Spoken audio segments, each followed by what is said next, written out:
Breaking news చూస్తున్నాం. Radisson hotel drugs కేసులో అనేక మంది సెలబ్రిటీలు పట్టుబడ్డారు. అయితే టాలీవుడ్ టాప్ డైరెక్టర్ క్రిష్ పేరు కూడా ఈ కేసులో వినిపించింది. అయితే తాజాగా ఈయన విచారణకు పిలిపించిన పోలీసులు రక్త మూత్ర పరీక్షలు చేయించారు. అయితే మూత్ర పరీక్షలో డైరెక్టర్ క్రిష్ డ్రగ్స్ తీసుకోలేదని తేలింది. అంటే నెగటివ్ వచ్చింది, కానీ బ్లడ్ రిపోర్ట్ మాత్రం ఇంకా రాలేదు.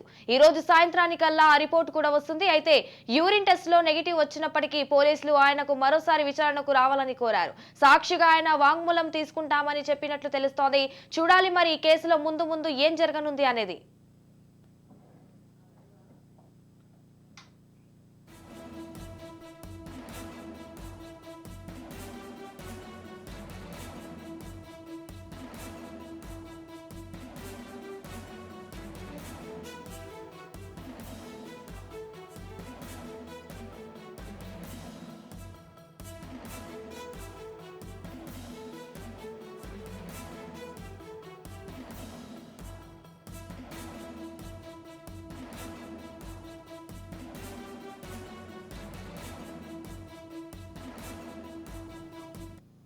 డైరెక్టర్ క్రిష్ తో పాటు ఈ కేసులో మొత్తం 9 మందిపై పోలీసులు కేసులు నమోదు చేశారు. అలాగే డ్రగ్ పెడరల్ అబ్బాస్ ని అదుపులోకి తీసుకున్నట్లు ఇటీవలే మాదాపూర్ డీసీపీ వినీత్ తెలిపారు. ముఖ్యంగా వివేకానందకు అబ్బాస్ 10 సార్లు కోకైన్ డెలివరీ చేశాడని చెప్పుకొచ్చారు.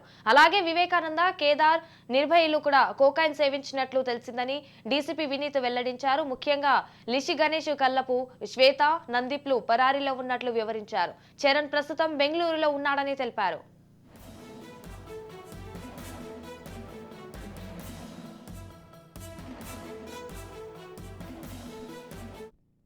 దీనిపై మరింత సమాచారం మా crime bureau chief Inna Reddy phone లో అందిస్తారు. ఇన్నారెడ్డి, చెప్పండి.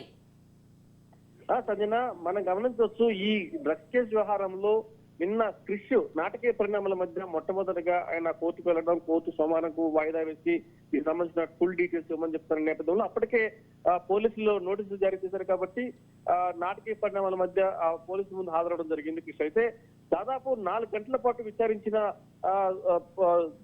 గచ్చిబౌలి పోలీసులు చాలా అధికమైన విషయాల మీద ఆయన దగ్గర నుంచి సమాచారం సేకరించారు. ఇదే కాకుండా ఆయన బ్లడ్ శాంపిల్స్, యూరిన్ శాంపిల్స్ కూడా సేకరించిన తర్వాత మరి రిపోర్ట్ వస్తే ఆయన నిజంగా డ్రగ్స్ తీసుకోలేదని దాని మీద ఫ్లాగ్ వచ్చే అవకాశం ఉంది. అయితే దీంట్లో ఈ హోటల్లో జరిగిన డ్రగ్స్ సంబంధించిన వ్యవహారంలో అంటే దాదాపుగా 10 సార్లు జరిగిన ఈ ఈవెంట్, ఈ డ్రగ్ ఈవెంట్ కి సంబంధించి, డ్రగ్ గ్యాదరింగ్ సంబంధించిన వ్యవహారంలో 10 సార్లు కూడా క్రిష్ ఉన్నారని చెప్పన్న నేపథ్యంలో ఎవరెవరు ఉన్నారు, తర్వాత ఈ గ్యాదరింగ్ ఎలా జరిగింది, అంటే ఏ రకంగా వాళ్ళు కమ్యూనికేట్ చేశారు, తర్వాత దీంట్లో ఫైనాన్షియల్ గా అంటే దీంట్లో డ్రగ్స్ అనేది ఇస్తున్నారు కాబట్టి మరి డబ్బులు ఎవరికి ఇచ్చారు, తర్వాత ఎంత మేర డబ్బులు తీసుకున్నారు. అలాగే మనం రిమాండ్ రిపోర్ట్ లో ఉంది, అబ్బాస్ సంబంధించిన రిమాండ్ రిపోర్ట్ లో దాదాపుగా గ్రాము 2 గ్రాములు దాదాపు 32,000 రూపాయలు ఉన్నట్టు కూడా చాలా స్పష్టంగా పేర్కొన్నారు. అంటే ఈ డబ్బులు ట్రాన్స్ఫర్ ఎలా జరిగింది, తర్వాత ఎంత మేరకు డబ్బులు తీసుకున్నారు, అది ఏ రకంగా ట్రాన్స్ఫర్ చేశారు, తర్వాత ఇన్నిసార్లు డ్రగ్ సంబంధించిన ఈ ఈవెంట్, ఈ పార్టీకి సంబంధించిన వ్యవహారంలో ఎంతమంది పాల్గొన్నారు.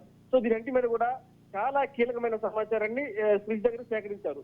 దీనికి సంబంధించిన వ్యవహారంలో పూర్తిగా ఇంకా బ్లడ్ రిపోర్ట్ సంబంధించిన ఇన్ఫర్మేషన్ వచ్చిన తర్వాత మరోసారి కూడా ఆయన విచారించే అవకాశం లేకపోలేదు. ఖచ్చితంగా ఈ వ్యవహారంలో ఇంకా చాలా మంది సినిమా ప్రముఖులు కావచ్చు, తర్వాత రాజకీయ నాయకుల పుత్రరత్నాలు కావచ్చు, తర్వాత బిజినెస్ మెన్లు కావచ్చు, చాలా మంది ఉన్నారని చెప్తున్న నేపథ్యంలో పోలీసులు కూడా ప్రతి విషయంలో గత అనుభవాలను దృష్టిలో పెట్టుకొని గతంలో సినిమా వాళ్ళ మీద వచ్చినప్పుడు ప్రాసిక్యూషన్ లో నిలబడక కేసు కొట్టేశారు. కాబట్టి ఈసారి ప్రాసిక్యూషన్ లో కేసు నిలబడటానికి తగ్గ అన్ని ఎవిడెన్స్ కూడా పూర్తి స్థాయిలో సేకరించిన తర్వాతనే దీన్ని ముందుకు పోయే అవకాశం చూస్తాం. దీంట్లో క్రిష్ ఇచ్చిన సమాచారంతో చాలా కీలకమైన అంశాలు బయటకు వచ్చాయి. కాబట్టి ఇంకా చాలా మంది నలుగురు విచారించే అవకాశం ఉంది అని కూడా తెలుస్తా ఉంది. మొత్తం మీద ఈ డ్రగ్స్ వ్యవహారంలో పోలీసులు అంటే గచ్చిబౌలి పోలీసులు ఏమైతే ఉన్నారో దానికి సంబంధించిన చాలా కీలకమైన సమాచారం సేకరిస్తారు. దీంట్లో ఇంకా చాలా మంది పేర్లు బయటకు అవకాశం మనకు సమాచారం అంతా ఉంది. Sanjana, right, thank you for the updates Inna Reddy.